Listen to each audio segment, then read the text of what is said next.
For anyone who's joining the live stream at a later time when it's over and you're watching this as a video, this is the Cardfight Vanguard simulator called Cardfight Area. Inside you can make your own deck. You can play Cardfight Vanguard in a similar manner to how Dueling Book gets used for Yu-Gi-Oh! Except in this game you get a little avatar that you get to play as, so I get to play as this little guy that I'm moving around the screen now.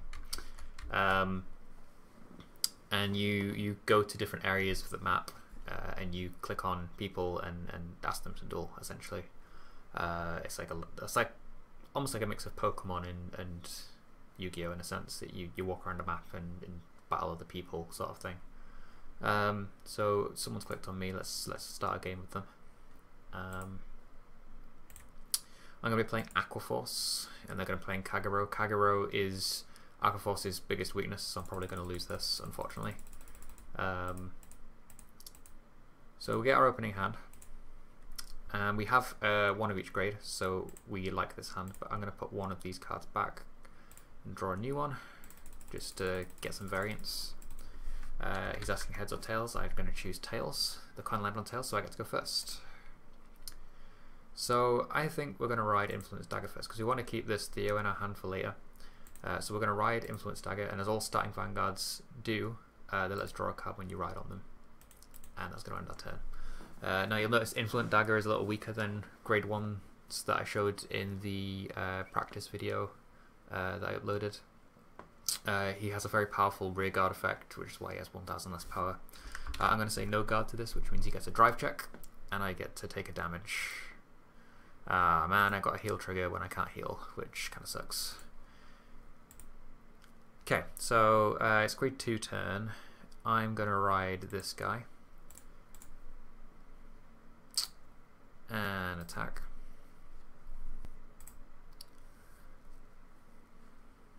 He takes damage. That's my turn. So the playstyle of Kagero is all about retiring your opponent's rearguards and having a really big Vanguard that is pressureful and hard to block. And the whole point of Aqua Force is having lots of rearguards out that you can attack with multiple times. And so Kagero is a natural weakness to this. I'm going to say no guard to this. Kagero is a natural weakness to the deck because he retires the rearguards that you want to attack with. Ooh, another heal trigger. Nice. So I get to actually heal this time, which is kind of good. He healed as well, which is unfortunate.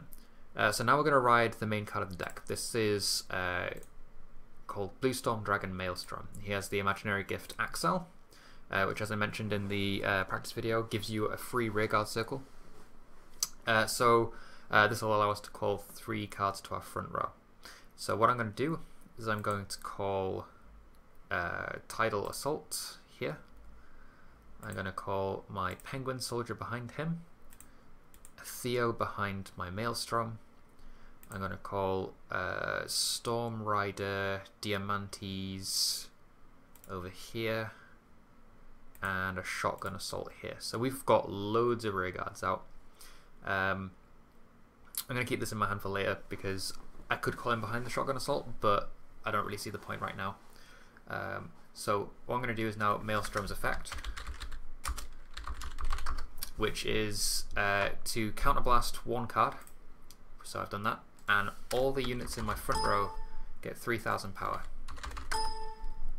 So everything goes up a bit. We're going to enter the battle phase. Tidal attacks. Tidal skill. So Tidal skill is Soul Blast 1, and then it restands itself after an attack. So it can attack again.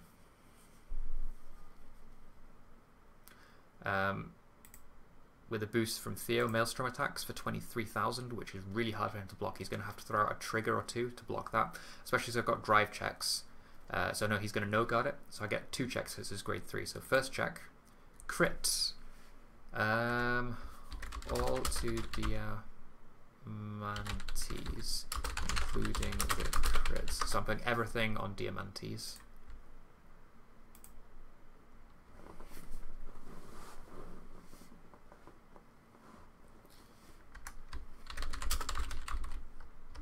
Theo's skill. So Theo is when he boosts and you hit, you can give 8,000 power to another rearguard, so I'm going to give 8,000 to Diamantes. So now we're going to swing with our boost from Penguin Soldier onto Tidal Assault for 30,000. This is going to be really hard for him to block, because he'd have to drop at least 2 cards from his hand to defend against this. And if he lets it hit, Maelstrom's second skill activates, and Maelstrom's second skill is if the second or third attack hits, he can restand, so I'm going to get to do that. Maelstrom's skill, so I get to discard 2 cards. I'm going to throw out this penguin that we got earlier, and I'm going to throw out the front trigger that I got and stand him back up. And then Mael is going to attack.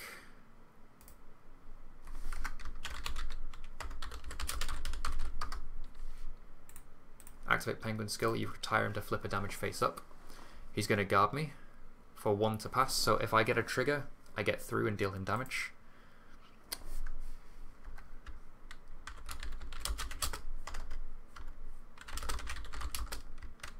Crit to shotgun.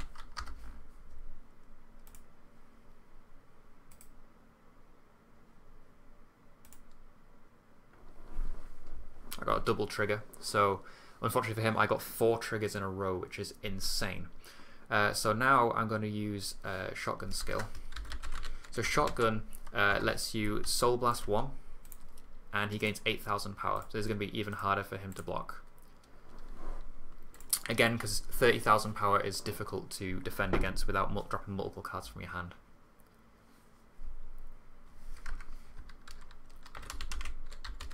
Diamantes skill. So when Diamantes attacks, I can counterblast 1, drop his power by 3,000, and if I do, he restands after the battle. So I need to discard a card as well, so I'll throw out this guy. He attacks and restands and attacks again, and I win. So I won before he could even get to grade 3, which is nuts. That doesn't normally happen. He obviously either didn't have a good card to guard with, and on top of that I got really good triggers. So just we'll go over what happened so we can recap what happened. I'll save the replay. We'll save it as AQF versus Kagero dominance, because I dominated him. Right, so we're going to go over we'll go over that in a future video, but essentially what happened was when I did my drive trigger checks, which is when your Vanguard attacks, I revealed 2 triggers in a row, which is a very small chance of happening. One of them was a critical trigger, and so the critical trigger lets you give 10,000 power to any rearguard, and I gave it to my Diamantes, and it also lets you give a bonus damage to any of your units. So I also gave that to Diamantes, because Diamantes has a nice ability where he gets to restand, so that means I get to use the damage twice, which is really fun. Really hard for the opponent to guard as well, so it's really good. And then my second check was a front trigger, which is exclusive to any clan with an Axel gift, so it's like a clan exclusive to me. And it gives everything in the front row 10,000 power. So Diamantes got 20,000, everything else got 10,000. And then when he let my rearguard hit, which you really shouldn't do if you're playing against Maelstrom, because if you let the rearguard hit, Maelstrom restands, and that's never good for you. But if Maelstrom, because Maelstrom restood, I got to check 2 more times when Maelstrom attacked, and so I got 2 more triggers, which is nuts, because getting 2 triggers in a row on itself is really lucky, but getting 4 in a row is just wow. So I got another critical trigger, which allowed me to pump up the damage on my rearguards. So I put the damage on my shotgun assault because my Diamantes already had an extra damage, and he didn't need it because the opponent already had 4. So that means that if the opponent actually took damage, they would lose anyway, and so putting the damage on a different unit so that they can push him to 6 as well makes the attacks way more pressureful. And I gave the power to shotgun assault as well because Diamantes was already swinging for pretty high. And then I got a heal trigger on top of that, which did nothing because I was winning, so I couldn't heal, but it still gave Diamantes another 10,000 power on top. So what ended up happening was he blocked my shotgun assault, which is fine because I made him drop lots of cards from his hand. But then Diamantes swung for 6,000 by himself, which in the first place is silly. with 2 crits, and he couldn't block that, and he double checked triggers, and he got a heal trigger on his 6th damage, which is good for him because that means he gets to heal and give his Vanguard 10,000 power, and he doesn't die, which was unfortunate on my part. But then Diamantes restood and still had the extra critical and was still swinging for 6,000, something he couldn't block. And so that let me win the game before he could even ride his Vanguard. So even though I was at a huge disadvantage, I didn't actually let my opponent capitalize on the advantage because I rushed him so hard during that first grade 3 turn. So that's something that I went over very briefly in my starting game. Is going first is a big advantage because you get to your grade 3 first, and grade 3s have extremely powerful abilities. But going second means you get an extra card in your hand to defend against that grade 3 that comes first.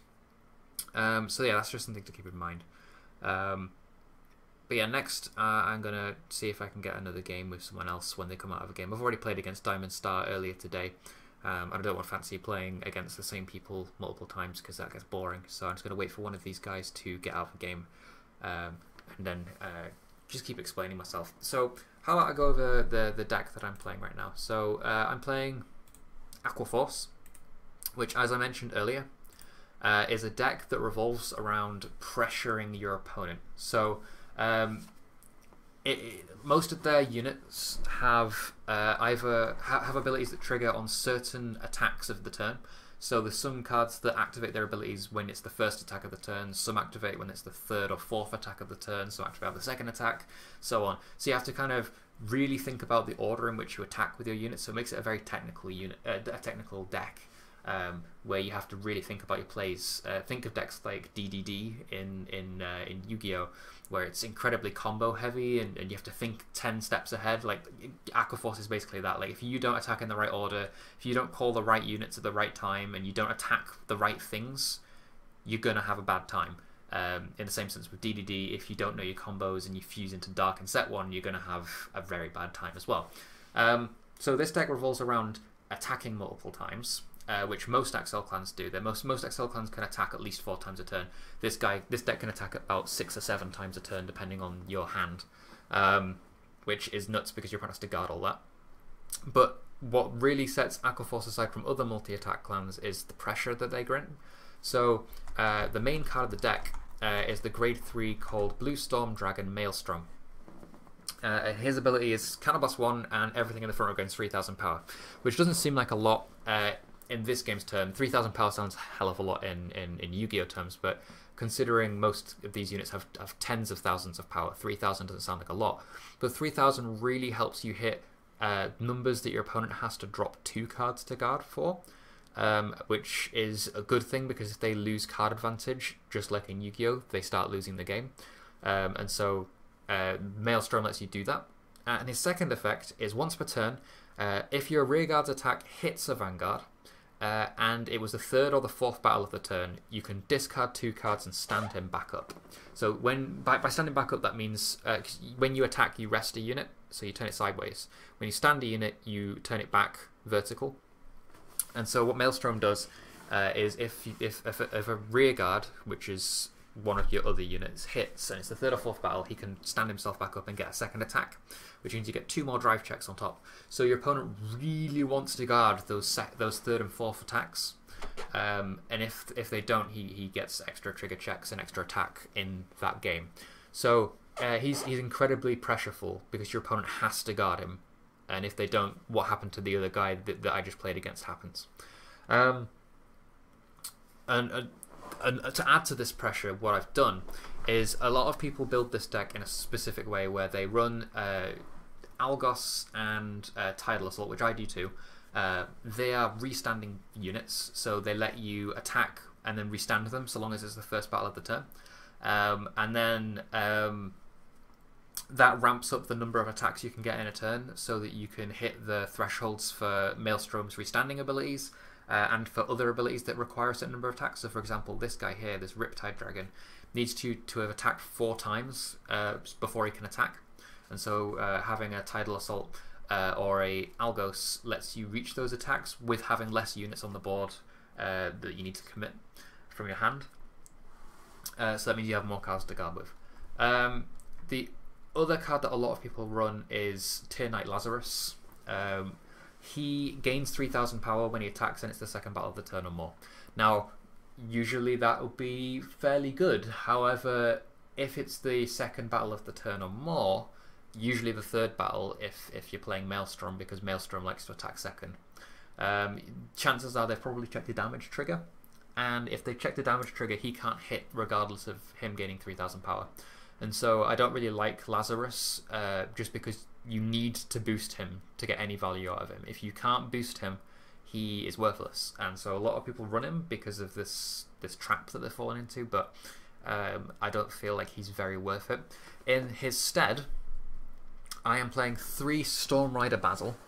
So Storm Rider Basil is a card that when it attacks, if it's the third battle of the turn, you can counterblast 1 and give it 5,000 power. If it's the 4th or more battle of the turn, he gains 10,000 power instead. So by himself he swings for 19,000, which is a very high number compared to Lazarus's 12,000. And on top of that, with Maelstrom's 3,000 gain, he's 22. So he's swinging for a very good number against clans where their Vanguard is 12,000 power, because they'd have to drop multiple cards from their hand to guard against him instead of just the one. On top of that, he doesn't die immediately to damage triggers, because if you put him on an Axel Circle, which gives him 10,000 power for free, he's swinging for 32, so they'd have to check 2 damage triggers to even warrant not guarding him, which is what you need in this deck. You need these big powerful swings on the 3rd and 4th battle, so that your opponent has to drop lots of cards from their hand or let Maelstrom stand, and it's this big decision they have to make, and it's lots of pressure for them. And then I also run 2 Shotgun Assaults, which are basically the same as Basil but use the soul instead, and gain 8,000 power on the 3rd or higher battle. But they basically hit similar thresholds against units, so it's still very good. So yeah, that's my reasoning behind the grade 2. The final grade 2 that you can run is called Trident Shooter, and while it has a very cool and unique ability of being able to swap itself from the Axel Circle to some other Rearguard Circle and put the Rearguard Circle that it swapped to onto the Axel Circle, it can only be used once in the entire game unless you can move it back somehow, and it's just incredibly resource intensive. You can't blast 1, soul blast 1 for it, so you're using up a lot of resource just to move it, and it just doesn't seem worth it when you can restand anyway. So yeah, I don't run Trident Shooter either. For the grade 1s, a lot of people like Bibiana. So if it's the 3rd attack of the turn or more and you boost and it hits, you can put it into the soul, so it stacks up your soul, so you can use your soul blasting abilities more often. You draw a card, it gains 3,000 power. Well, you give 3,000 power to a unit, sorry. It's supposed to generate pressure, but I don't feel 3,000 power in a draw is that much pressure, and usually you attack with it last anyway, because you don't need the pressure on the 3rd and the 4th battle, and it's only when you have a 5th battle that you really swing with it. And so it doesn't really work in Maelstrom decks. In other decks where you don't use Maelstrom and you're using a different Vanguard, Bibiana is great because you can put it behind the Vanguard and swing for lots of pressure on there. But I don't like it in Maelstrom. We run 4 Light Signals Penguin Soldier. Light Signals Penguin Soldier is a card with the ability that if you put it behind a unit, you can rest it, and the unit in front of it gains 5,000 power. And you're probably wondering, oh, why would I do that if I can just rest it and boost for 8,000 anyway? And it's because restanding Vanguards, restanding Rearguards will keep that 5,000 power until the end of the turn, whereas the boost will wear off after the attack. So if you have a restanding card, it can restand with the power on it and keep attacking for big numbers. And its second effect is if it's the 4th battle of the turn or more and you attack, you can retire him, so you can kill him off, get rid of him, and flip one of your damage face up. So you get to use more resources, which is always good in every deck. Tier Knight Theo, you saw him in my how to play video. But basically, Tier Knight Theo is a booster that adds a lot of pressure to your Vanguard swing. So I like to put him behind Maelstrom, because behind Maelstrom he's swinging for 23,000 power, which is a great number because your opponent has to drop so many cards from their hand just to block that. Like they have to drop at least one trigger unit to block it, and even then one trigger gets through. So they have to drop at least 2 triggers from their hand just to block your Vanguard. So to making your opponent go -2 to block this is great. And its ability is if they let the Vanguard or whoever it's boosting hit, and it's the second attack of the turn or more, I can choose a different unit and give it 8,000 power. So essentially he's boosting 2 units at once if they let him hit. And so he's quite pressureful. He's way more pressureful than Bibiana, and he lets your columns in the Axel circle hit good numbers despite not being able to be boosted. So Tier Theo is really good for that reason. And then we have Influent Dagger, which is a card that a lot of people are sleeping on, but I love. He gains 3,000 power for every attack that you make after the 3rd battle of the turn.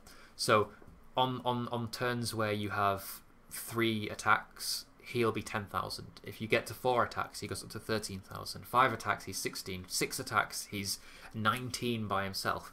And that's a really powerful swing. But he's a grade 1, so he can boost. So he can give that 10, 13, 16,000 power to the unit in front of him and let them hit extremely big numbers, which makes it very hard for your opponent to guard and allows Maelstrom to go off more often, or it makes them block with way more cards from their hand because they don't want Maelstrom to stand because of all the pressure that he brings. So that's why I like Influent Dagger. He also has some other niche uses.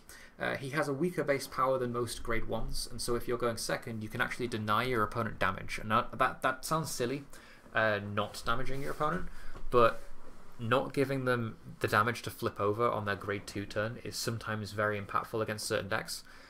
So for example, there is a deck called Royal Paladin, and they like to counterblast to call units from their deck and from their hand and draw cards and do all kinds of weird stuff like that. And if you deny them that counterblast, they can't use any of their effects, and they've just become like vanillas for their turn. And so I like to deny damage that way by swinging with a weaker unit, which is always an upside. You don't have to ride him, but like in a game where you want to deny the damage, he's really good to ride. And then that just leaves like triggers. So I'm running a starting Vanguard that's the same as all starting Vanguards. You ride on him, you draw. I am running 6 critical triggers. So I've got 4 Supersonic Sailors and 2 Battleship Intelligence. A lot of people don't run any critical triggers and opt to run 8 front triggers instead. And the reason people give for, I want to run 8 front triggers in a Maelstrom build is because when you check a front trigger, everything in the front row gets 10,000 power. So those 3rd and 4th battles become big. And they're really good when your opponent checks a defensive trigger because your entire field ignores it essentially. I disagree, because checking a front trigger it doesn't add any pressure to your turn. If Maelstrom restands, who cares? He's going to do 1 damage maximum because you're not running any critical triggers. So your opponent doesn't even have to guard him, and so it really removes the pressure of swinging for those big numbers on the 3rd and 4th battles because your opponent will just let the attack hit. And so instead I decided to run some critical triggers because then your opponent actually has to guard those 3rd and 4th attacks. Otherwise, I have a bigger chance of checking more critical triggers, and the critical triggers giving me more damage and allow me to swing for more pressure. As you saw in the game that we just had, Diamantes had 2 damage on him and could swing twice, and that was really powerful because the opponent couldn't block that. And it let me finish the game way too early. In like turn 3, and games never finish that quickly in Vanguard. Usually they last like a good 2 to 3 turns on grade 3 at the very least, and we didn't even get to grade 3. So that's why I run critical triggers. Then we have 2 front triggers because I like to play mind games with my opponent. I'm actually considering just cutting one of them and putting in a different front trigger. The other front trigger is this guy here, this dolphin at the high speed rates, because then it'll play even more mind games with my opponents, because then they'll think I'm playing more front triggers than I am. And so when people see these front triggers, they'll think, oh, he's not running any crits, and no guard me, and then I'll check a crit and I'll deal extra damage to them, and that's good. And if early in the game I check a critical trigger, they might not know that I'm running the front triggers, and so they might not account for that, and I'll check a front trigger and give loads of power to my front row, which is really good. And on the off chance that you can check a critical and a front trigger together, like I did when I sacked that guy last game, I've never lost a game where I've done that, because everything gains 10,000 power, and then something else gains an extra 10,000 and an extra damage. So it's like insane amounts of power across your board. So because I sacked the guy with a front and a crit, I was able to finish the game extremely early, and I've never lost when I've checked both of them in a combo like that. It's unlikely because you're running 2 fronts, but the chance is there, and that's always good. I run 4 heals. You can only run 4 heals in a deck. Something I forgot to mention in the How to Play Vanguard video, because well, it says on the card you may only run 4 cards of heal in the deck. But heals are extremely powerful. They have the highest guard value in the entire game. They have 20,000 shield, so you can block a lot of attacks with just 1 card. And they let you heal damage, which means you can take face down cards from your damage zone, get rid of them, and then when you take damage again they'll be face up, and you can use them for extra resource management. So she's extremely good for that.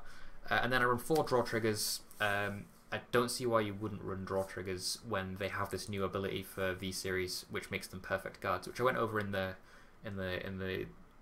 starting How to Play Vanguard video that I did.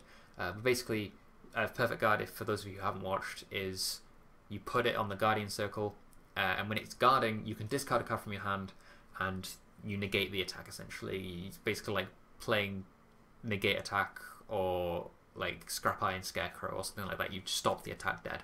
And I don't see why you wouldn't run a card that can just stop an attack. Like, that's really good, because if your opponent's attacking and you have to drop multiple cards from your hand, you might as well just drop 2 instead and block the entire thing. So that's a great card. And draw triggers let you gain card advantage as well when you check them. But they typically, if you're playing the regular draw triggers, have the worst shield value because they have 5,000 shield. So I wouldn't recommend running things like Pyronix Communication Sealter, because he's, yes, a draw trigger and he goes +1 when you check him. But if you don't check him and you draw him instead, he has weak power, weak defense, and is a grade 0, so he's just not very good to draw into. He's good check, bad to draw. So that's why I don't like running extra draw triggers. And then the last thing that I forgot to mention is the grade 3s. So I have 2 copies of Riptide Dragon, because it lets you hit insane, huge numbers on the 4th battle, because he gains 20,000 power if he attacks. But he can only attack on the 4th battle or more, so you have to attack a whole bunch of times before him. But when you attack on the 4th battle and he's swinging for 42,000 or 52,000 after triggers and stuff have been checked, like, he's really hard for your opponent to block and lets Maelstrom restand more often than not. And if not, then they're dropping pretty much the whole hand just to stop him. And then I've got 2 copies of Diamantes. Stormwinder Diamantes is an ability where if he attacks and it's the first battle, he gains 3,000, which means he can hit really good numbers against clans where the Vanguard is 13,000 base power. But his second effect is, if it's a 3rd battle of the turn or more, you can counterblast 1, discard a card from your hand, stand him after an attack. Stand him, when you attack with him, you can restand him during that attack, give him minus 3,000 power for that battle, and in exchange you basically get an extra attack out of him, so there's another restander. So he's really good to put your critical triggers on because you can use them twice, essentially. And that's the deck that I'm running. A lot of people like this guy called Naval Gazer Dragon. I think he's rubbish. Counterblast 1, if it's the 3rd battle of the turn or more, you can stand one of your rear guards and he himself gains 10,000 power. So he gives you no pressure on your rear guards. He gives a nice beefy Vanguard swing, but it's not very impactful because there's no pressure on it. And then we're not really struggling to reach high attacks, so I don't understand why you'd need an extra restand on top of the restands and swings you're already doing. Because your opponent is also more likely to check damage triggers when you're playing Naval Gazer decks, because they're going to not guard you as often because they don't have the pressure to guard you like Maelstrom provides. And so that's why I don't play Naval Gazer Dragon, for anyone who actually plays Vanguard and is wondering why I don't like Naval Gazer. But yeah, let's see if I can get some battles. I'm just going to wait for this to load up, because what happens is basically it fast forwards time, so I'm just waiting for it to load back up to where real life is now, and just wait for someone to actually challenge me to a battle, because lots of people challenged me to a battle while I was in the deck editor. So let's see, we have, let's try and challenge this guy to a duel. Yeah, okay. So at the start of the game, you put your starting Vanguard in the Vanguard circle. We're playing against Oracle Think Tank. Oracle Think Tank is the best deck in the format, because it's basically a huge drawing advantage engine with lots of shield, lots of guards. They get 3 perfect guards on top of that, and they get to check the top card of the deck and filter their deck for triggers, which is just nuts. So I'm probably going to lose this just because they're the best deck. It's like playing against Sky Strikers. It's not usually a fun matchup. So I'm just going to mulligan my hand so I can get one of every grade in my hand. We luckily draw into Maelstrom, which is good. I'm going to ask him, does he want heads or tails, to decide who goes first. And he chooses heads. Cool. So I land into tails, so I get to go first. So I enter my right phase and draw. We're going to have to ride Theo, unfortunately. I would have liked to keep him in my hand so I could ride him, call him behind my Vanguard and swing for good numbers and put pressure on. But hopefully we'll draw another one later on. So we ride over Eric. Eric lets us draw a card and we pass our turn. He's going to ride into Farfel Magus, and Lozenge Magus is going to let him draw a card. And he's going to attack us. We're not going to guard that because we want the counter blast for our grade 3 turn, so we're going to take it. It's a draw trigger. That's one of the best things to get early game, because you give 10,000 power to your Vanguard, but you also get to draw a card, so you get to go plus. And then you have extra cards in your hand now, so you can get a bigger rush going on your next few turns. So normally in this situation I'd ride Basil, but because I have 3 restanding units, which is insane, I'm going to rush him. So I'm going to ride into Algos, and I'm going to call Tidal Assault. Tidal Assault's going to attack and use his skill. So I Soul Blast 1 card, and he restands. And then he swings at the Vanguard. So I get to attack 3 times this turn. Tidal's going to attack again.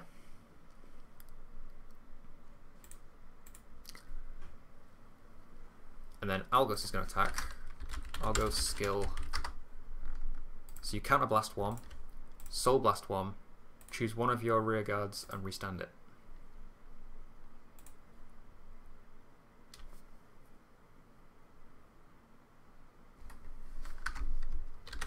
Second battle or more. Read card. He thinks that I can only use it in the second battle, but it's the second battle or more of the turn.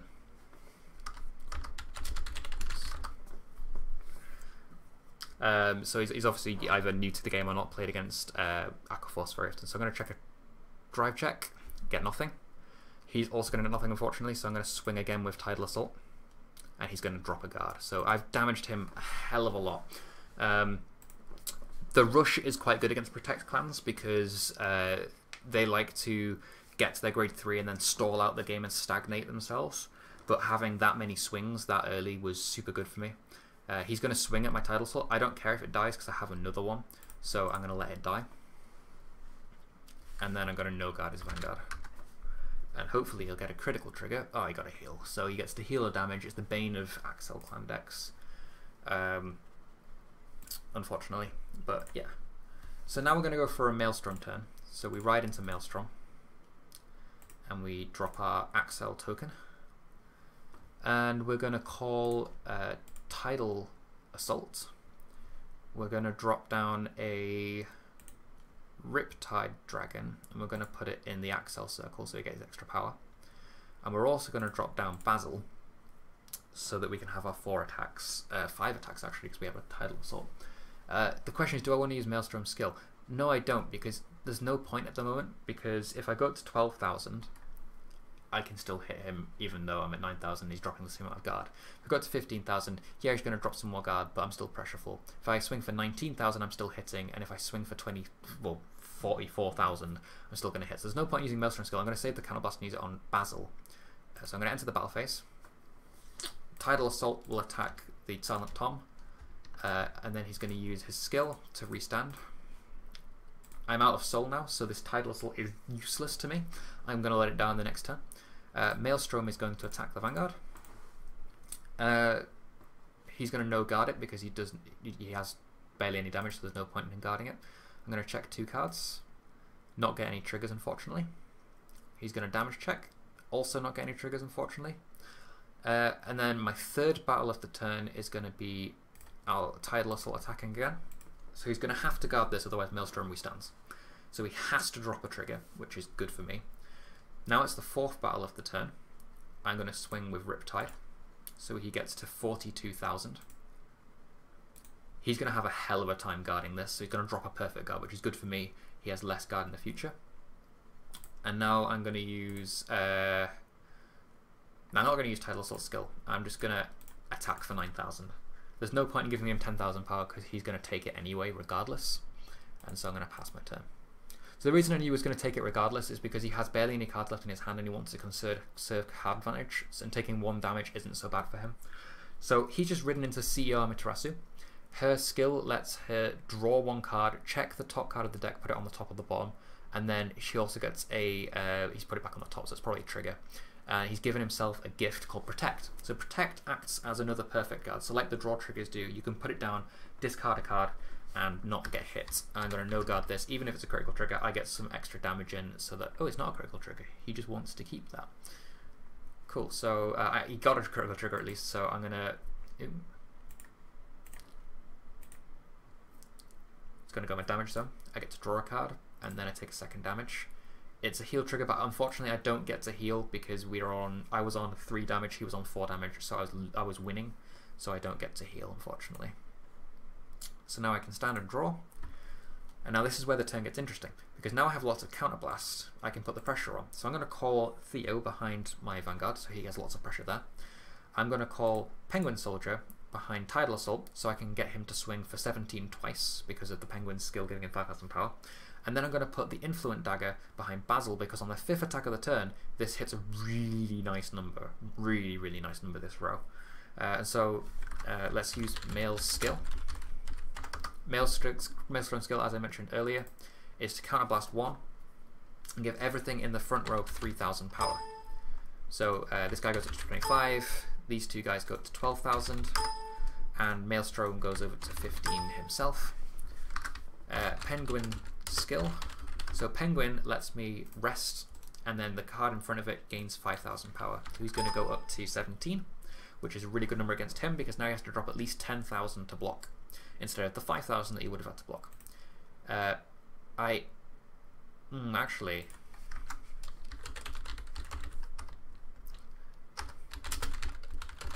I don't have any soul left, so there is no point in me using Penguin at all, actually. Because he's not going to restand, so I might as well just swing for 20 anyway. So battle phase. So we're going to swing in with Tidal Assault for 20. And she's going to guard it. And we're going to swing in with Maelstrom for 23. She's going to no guard it. If I get a critical trigger here, I win. First check. Second check. No triggers, unfortunately, for me. He checks a Luck Bird, so it's going to be fine. So that was the 2nd battle of the turn. So Theo's skill goes off, and I can give 8,000 power to this Axel circle. So that means he's hitting a really nice number now. It's now the 3rd battle of the turn, so this guy gains 3,000 power. And we're going to swing in with him, and we're going to use his skill as well. So Basil's skill is, if it's the 3rd battle of the turn, I can counterblast, and he gains 5,000 power. So he's going to go up to 27 and swing in. Now he's going to want to keep his imaginary gift Protect. Oh, he had a heal trigger, so he could drop the 20,000 guard and block my attack. And now this is the 4th battle of the turn, so I get to do Penguin skill, retire him, unflip a damage, and he's going to perfect guard me. And we're going to pass turn. So as you can see, even though he's playing a deck that lets him draw a ton of cards, he's only got 4 cards in his hand, because I've been pressuring him so much into guarding. I don't actually have a draw trigger, so this is going to be interesting in how I guard this, because this guy gains an extra critical itself, as well as giving himself a Protect clan. And he gains 15,000 power, so he's on 27 to get from the get-go. So this is going to be really hard for me to block. because I don't have a trigger. This unit lets you draw 3 cards by retiring it, but then you discard 3 at the end of the turn. It's basically Card of Demise in a card.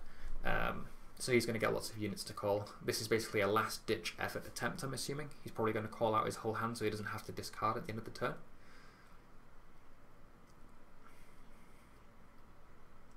Or at least he's going to call out as much as he can.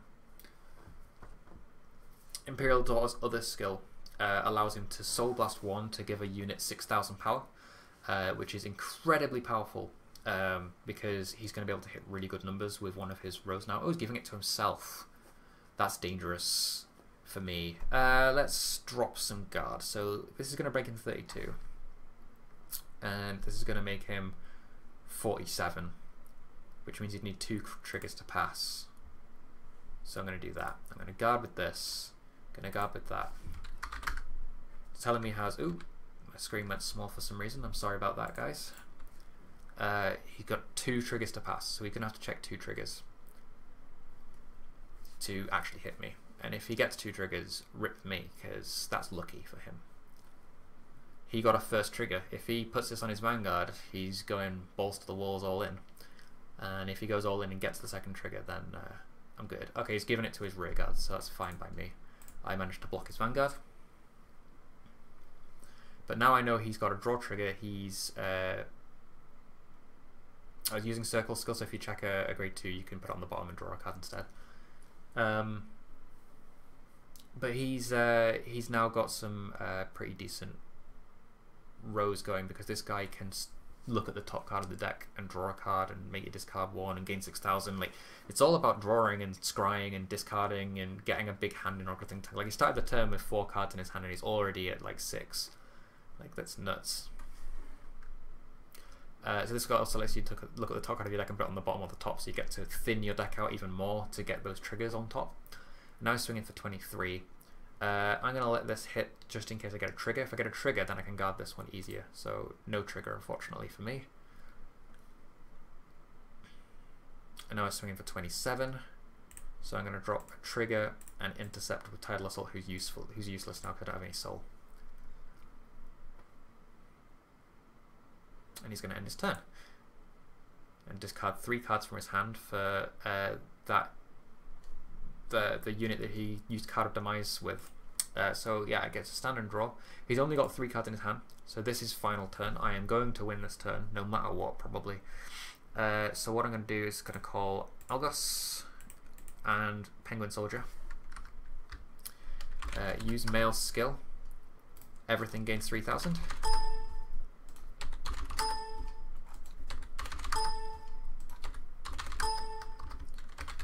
Use Penguin. So Penguin gives 5,000 to Tidal Assault. Tidal can restand because he doesn't need Soul, he needs Counterblast. So I've got these 2 open Counterblasts I can use. So end of the battle phase. Algos attacks.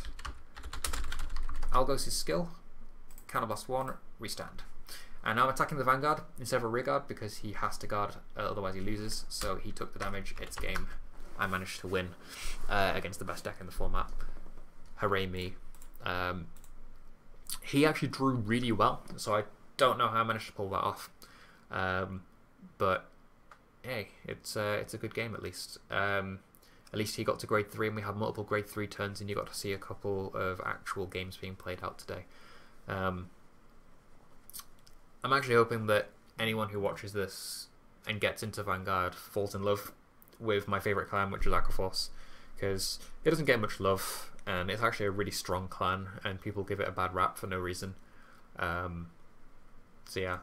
Anyway, I think this is going to be it for tonight. So I'm going to sign off. So thanks for watching, everyone, and I will catch you guys later.